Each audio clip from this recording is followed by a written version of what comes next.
Everyone. So nandito na naman kami ngayon sa night market. Ayan.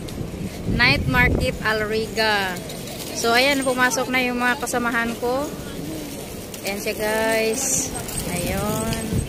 So papasok tayo guys kasi maghanap tayo ng makain. O maghanap tayo ng mga paninda. Mga paninda dito guys, yan Philippine food. May binignit din sila oh. Yan sago. Ginataang sago.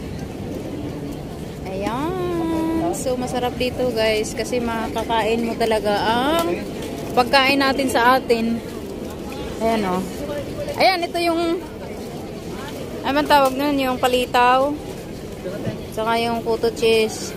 Ito yung kotsenta. Diba? So, masarap.